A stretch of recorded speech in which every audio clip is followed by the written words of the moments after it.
365 오늘의 주치 백종현 흉부외과 전문의와 함께하겠습니다. 안녕하십니까? 안녕하세요. 영남대학교 병원 흉부외과 백종현입니다. 예. 오늘 살펴볼 질환이 신부정맥 혈전증이에요. 일단 혈전이 우리 몸에 생겨서 어떤 병을 일으킨다. 여기까지는 좀 감이 오는데 신부정맥이 신부정맥인지 신부정맥인지 이게 헷갈리더라고요. 네네네. 끊을 길을 잘못해서 그런 것 같은데요. 아, 네. 네, 그림에서 보시는 것처럼 신체 중에 우리 다리에는 이제 신부 깊은 곳에 있는 신부정맥과 표재성 정맥이라고 있는데, 표재성 정맥은 우리가 흔히 외관상 관찰될 정도로 얕게 위치해 있는 정맥을 말하고요. 네. 그거하고 다르게 좀 더 깊숙하게 위치하고 있는 신부정맥에서 소위 말하는 그 피떡이라고 하는 게 혈전이 발생하는 것을 말합니다. 그래서 뭐 흔히 예전에 이코노미 클래스 증후군이라고 그렇게도 알려져 있긴 한데요. 네. 뭐 조금 과장된 사진이긴 하지만 그 비좁은 비행기 이코노미석에서 장시간 고정된 자세로 앉아 있다가 잘 생긴다고 해갖고 붙은 별칭이기도 합니다. 저는 일단 이 질환이 생길 것 같지는 않아요. 네. 왜냐하면 이코노미도 지금 거의 뭐 타본 적이 없기 때문에. 근데 병명으로 일단 나왔다는 게 참 약간 우픈 현실 같기도 해요. 맞아요. 근데 뭐 비행기 안 타더라도 교수님 장시간 이렇게 앉아서 일을 하는 사무직이거나 아니면 PC방을 즐기는 뭐 청소년들도 이 질환에 노출될 위험이 많을 것 같은데요. 네, 뭐 물론 이론적으로는 생길 수도 있긴 한데요. 사무직이나 뭐 게임을 한다고 해가지고 다리나 이런 걸 완전히 고정된 상태로 그대로 유지만 하고 있는 건 아니라서 움직이기도 하고 뭐 펴기도 하고 또 앉았다 섰다 하기도 하고 하면은 뭐 그런 경우까지 흔히 생기는 병은 아닙니다.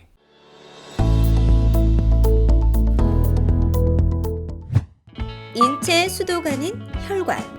우리 몸 곳곳에 산소와 영양분을 전달하는 혈액의 길이 막힌다면 어떻게 될까요?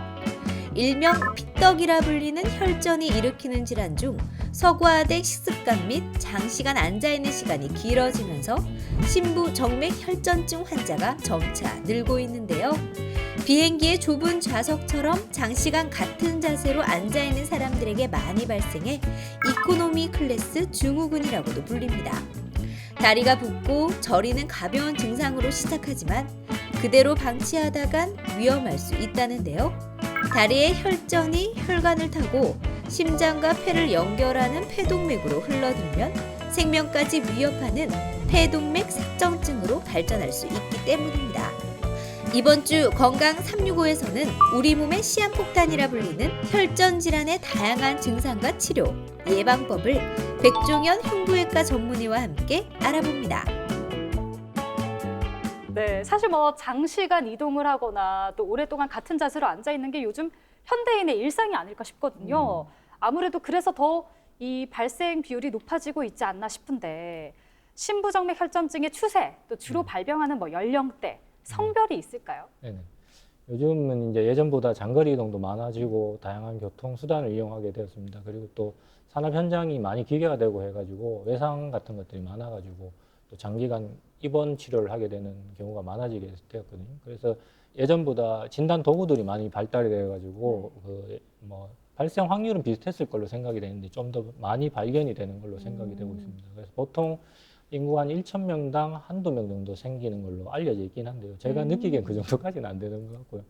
그리고 이제 나이가 증가하는 거에 따라서 1%씩 증가한다고 알려져 있습니다. 그리고 그런데 특정 연령이나 특정 성별에서 더 잘 발생하는 것은 아닌 걸로 보이고요. 네. 다만 폐경 이후에 여성은 그게 위험 인자로 인지되고 있어서 조금 그런 환자들은 조금 더 잘 생길 수 있습니다. 아, 예. 폐경기 이후 여성들에게 많이 생긴다고 하니까 벌써부터 제가 걱정이 됩니다. 네, 그럼 어떤 증상이 생기면 신부정맥 혈전증이라고 우리가 의심을 해볼 수 있을까요? 네, 보통은 다리 통증이나 부종이 주로 많이 발생하는 거고요. 우리나라는 뭐 병원이 가까워서 잘 이용할 수 있으니까 저렇게까지 오시는 경우 잘 보기 힘든데 네. 심한 경우에는 피부색이 이제 정상인 측하고 다르게 검붉은 빛이 돌기도 하거든요. 네. 물론 무증상인 경우도 있고요. 그래서 뭐 근데 그렇긴 한데 일상적인 생활을 잘 하시는 분들이 잘 생기는 경우는 잘 없고요. 위험 인자를 여러 가지 갖고 계신 분들이 그런 증상이 생긴다면 의심해보고 빨리 병원에 가서 검사를 받아보시는 게 좋겠습니다. 네.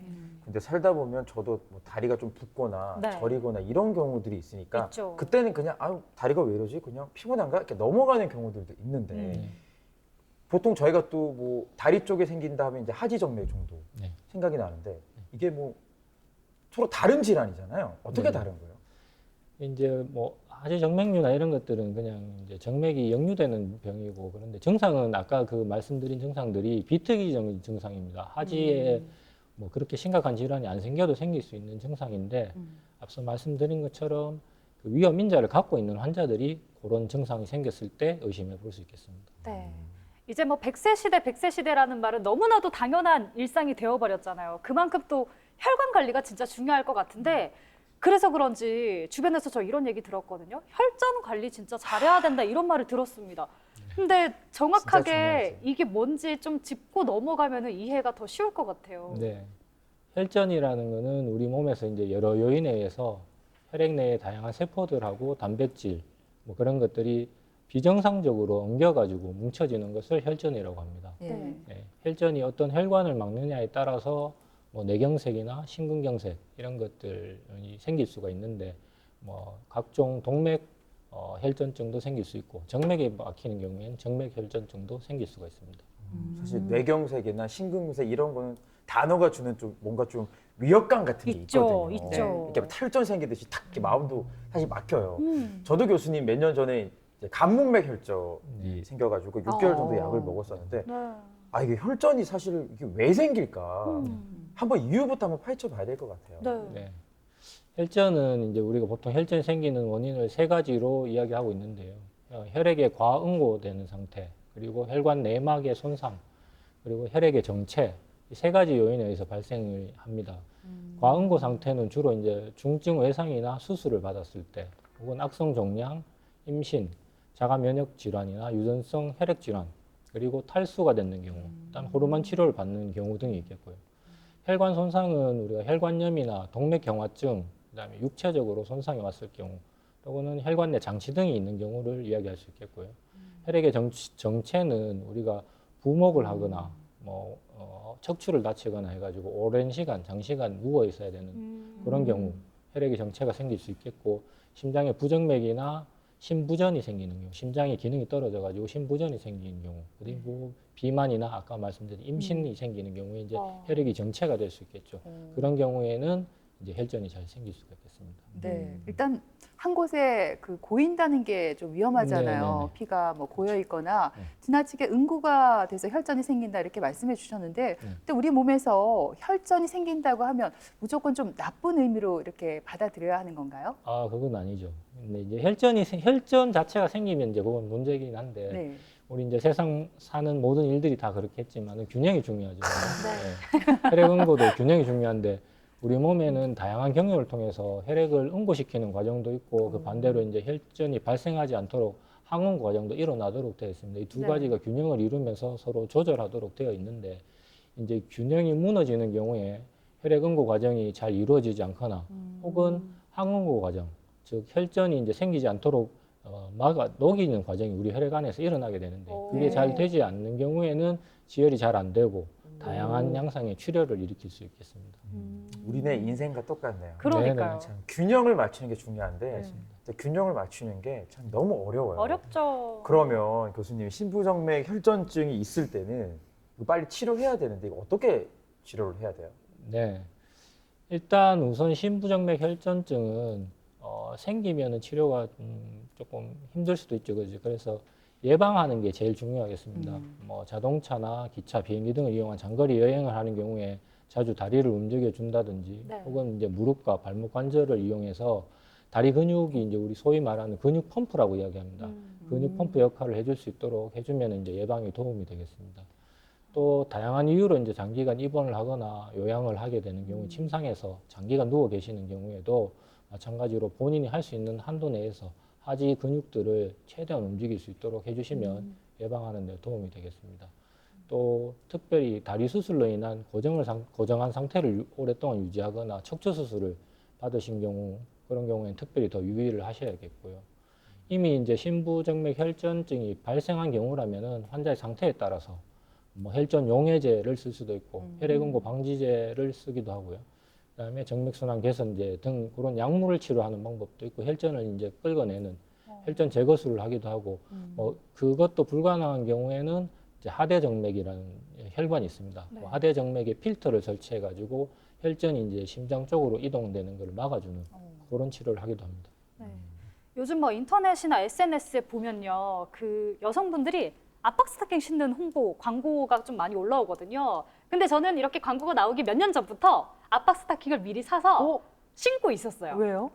모르겠어요. 그냥 지나가다가 사볼까 해서 샀는데 좀 오래 걸은 날에 이렇게 한 어. 30분 정도 저녁에 신거든요. 네네네. 이게 좀 뭐 예방이나 치료에 도움이 좀 될까요? 진짜요? 네, 도움이 됩니다. 근데 이제 오.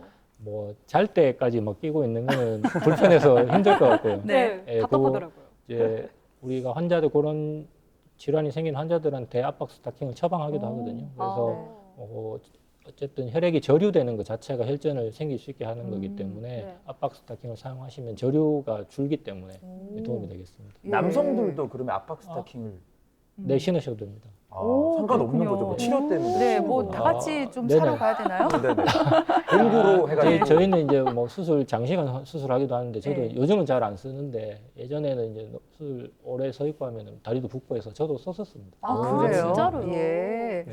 저희도 장시간 앉아서 뉴스를 하고 네네. 방송하잖아요. 네. 한번 애용해 보도록 하겠습니다.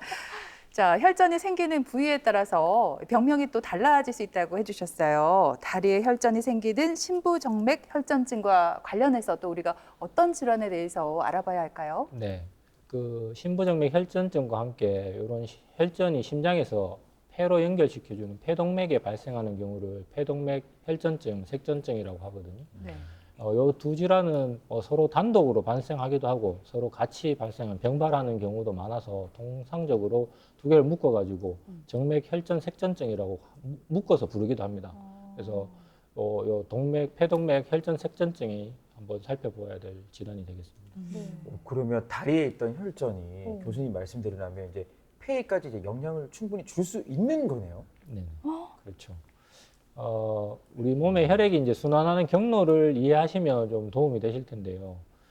우리 몸에서 전신 순환을 하고 산소 농도가 낮아졌는 혈액이 심장을 거쳐서 폐동맥으로 이동해가지고 폐로 이동을 하게 됩니다. 그래서 폐에서 폐물을 제거하고 산소를 공급시켜서 다시 심장으로 들어오게 되는데요. 이 과정에서 이제 심장과 폐를 연결해주는 혈관이 이제 그 폐동맥인데, 그 폐동맥에 혈전이 발생하거나 색전증이 발생하게 되면 심장이 부하를 받게 되고 심장의 기능이 떨어지게 되고 폐로도 혈액이 이동을 할 수 없기 때문에 폐에서 이제 산소 교환을 할 수 없게 되겠죠. 그래서 이제 생명을 위협하게 되는 그런 질환이 되겠습니다. 그래서 다리에 생긴 심부정맥 혈전이 혈액순환 경로를 따라서 이동하면서 폐동맥을 막게 되면은 폐동맥 혈전 색전증이 되게 되겠습니다. 네. 앞에서 혈전증 얘기를 해주셨고 지금은 또 색전증이라는 단어가 나왔습니다. 사실 저는 두 용어가 다 조금 생소하긴 하거든요. 네. 그러니까 질환 중에서도 이 두 가지가 어떻게 좀 다른가요? 네. 혈전증, 색전증 아마 둘 다 자주 들어보시지는 못했는 용어라고 생각이 됩니다. 네. 혈전증은 혈액이 응고해가지고 소위 말하는 피떡이라는 혈전이 생기는 질환을 혈전증이라고 해요. 대개는 그 해당하는 혈관에 생겨가지고 혈전이 발생해서 그 혈관이 막히는 것을 혈전증이라고 합니다. 색전증은 그 발생했던 혈전들이 혈류를 타고 피가 흐르는 걸 타고 이동해가지고 혈전이 발생했는 혈관이 아니고 다른 혈관에 혈관을 막게 되면 이제 색전증이라고 이야기하게 됩니다. 혈전증하고 색전증은 서로 뗄 수 있는 관계가 아니라서 아주 긴밀히 연관되어 있어서 보통 통상적으로 혈전 색전증이라고 붙여서 부르게 됩니다. 그리고 사실 뭐 용어가 길어서 우리가 보통 폐동맥 색전증이라고만 부르긴 하는데 네. 정확하게 이야기하자면 폐동맥 혈전 색전증이 되겠습니다. 예.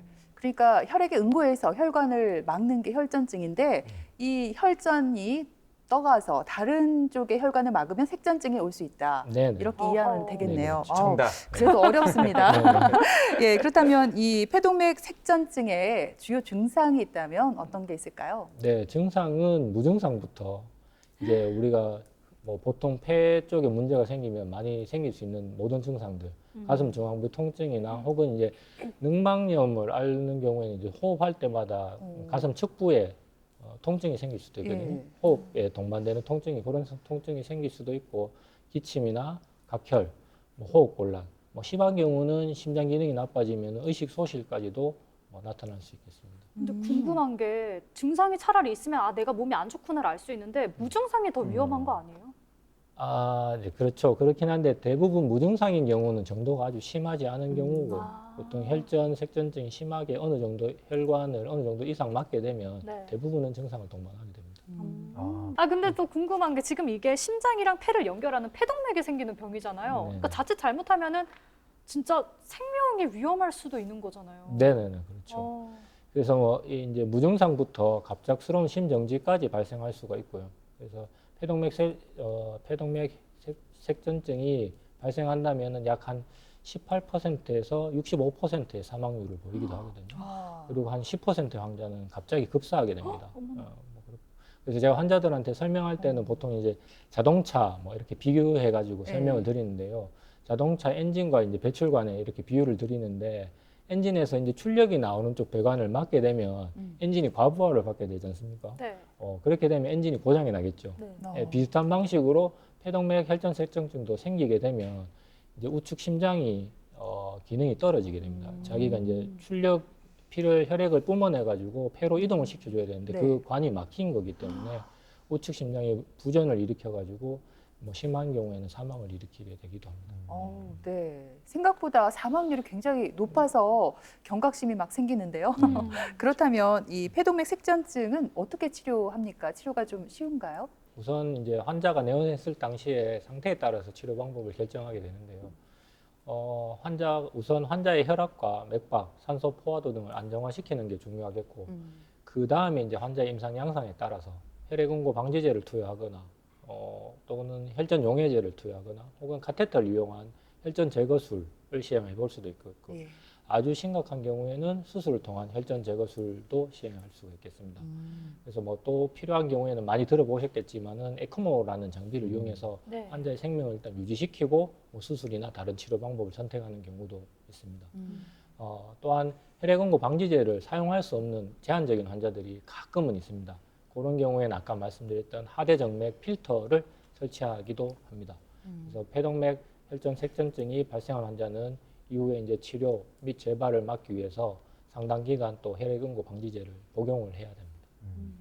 저도 앞에서 왜 간문맥 혈전 네. 때문에 네. 6개월 동안 약을 먹었다고 음. 말씀드렸잖아요. 네. 이게 매일 한 알씩 먹는데도 굉장히 좀 신경이 쓰이더라고요. 네. 그리고 무엇보다 초반에 약을 먹을 때 이 약 평생 먹어야 되나? 어. 뭐 이런 사실 걱정들이 있었거든요. 환자들마다 근데 또 복용하는 또 기간도 좀 다른 것 같아요. 네네, 당연하죠. 우선은 어떤 원인으로 발생했건 최소 3개월 이상 복용하는 것을 권장하고 있습니다.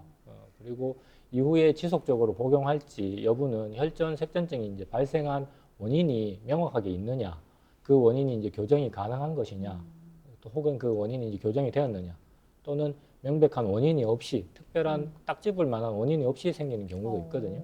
그래서 그런 것들에 따라서 6개월 혹은 그 이상 투약을 하거나 중단할지를 결정하게 됩니다. 예를 들자면은 아주 뭐 드문 질환이긴 한데요. 항인지질 항체 증후군이라는 질환이 있습니다. 그런 자가 면역 질환인 경우에는 이제 발생 원인은 명확하지만은 이거는 본인이 갖고 있는 이제 자가 면역 질환이기 때문에 네. 없앨 수 없는 질환이거든요. 그럼 이 해결할 수 없는 질환이지 않습니까? 네. 그런 경우에는 평생에 걸쳐서 혈액응고 방지제를 먹어야 하는 거예요. 어. 반대로 기저질환이 전혀 없는 사람이 외상이나 뭐 이런 것 때문에 다리에 캐스트, 소위 말하는 우리 기부스라고 하죠. 캐스트 같은 거 했을 때 부목 고정이나 이런 걸 해가지고 있다가 갑자기 생기는 경우, 뭐 이런 사람들은 하지 골절이 해결이 되고 보행이 가능해진 상태가 되고, 그런 경우에는 이제 검사나 뭐 이런 것들을 해가지고 상태를 파악하고 그런 뭐 혈전이 다 녹았다든지 그런 거 확인이 되면 투약을 중단할 수 있습니다. 그 평생에 걸쳐서 약을 먹어야 하는 경우도 있다고 하셨는데 그런 경우는 크게 뭐 다른 부작용이나 그런 건 없을까요? 혈액응고 방지제를 계속 먹게 되면 이제 출혈이나 이런 문제들이 생길 수 있겠죠. 그래서 이제 약이라는 건 항상 이제 필요에 의해서 먹긴 하는데 네. 부작용이라는 그 나쁜 면이 조금 있겠죠. 그죠? 그래서 항응고 방지제도 치료를 위해서는 필요하지만은 뭐 이렇게 이제 출혈이 가장 문제가 되기 때문에 항응고제를 장기간 복용하시는 분들은 가벼운 외상으로도 좀 심각한 출혈이 생길 수 있기 때문에 낙상이나 외상에 주의하시면 되겠고요. 네.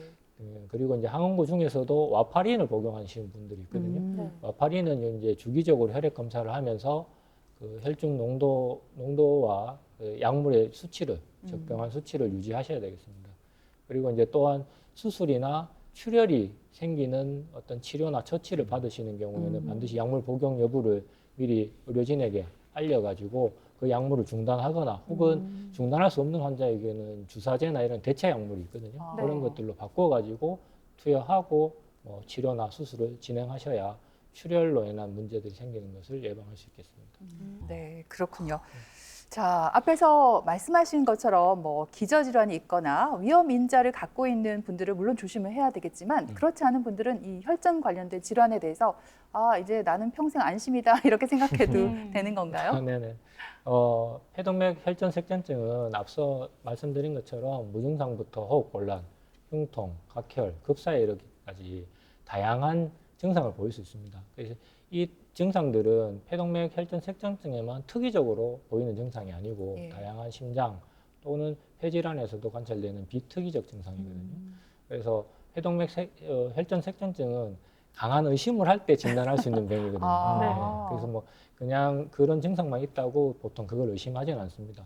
그래서 아까 말씀드렸던 그런 위험 인자를 가지고 있던 분들이 그런 흉통이나 호흡곤란, 각혈 뭐 이런 것들이 생기게 되면 의심할 만한 그런 증상들이 생기게 되면 병원에 바로 내원하셔갖고 검사를 진행하시면 요즘은 빨리 진단이 될 수 있거든요. 그래서 뭐 그렇게 생각하시면 되겠고 반면에 기저질환이 없고 말씀드렸던 그런 위험 인자가 없는 분들이 일상생활 잘 하고 계신 분들이 그 생기는 경우는 그렇게 많지 않습니다. 아. 네, 그래서 너무 걱정은 안 하셔도 됩니다. 다행이네요. 진단을 잘 받는 것도 중요하고 그 전에 또 예방이 최우선이니까 그렇죠. 생활 속에서 실천할 수 있는 예방법이 있다면 좀 알려주세요. 다 알려주세요. 네, 가만히 안 있고 다 네네. 적을게요.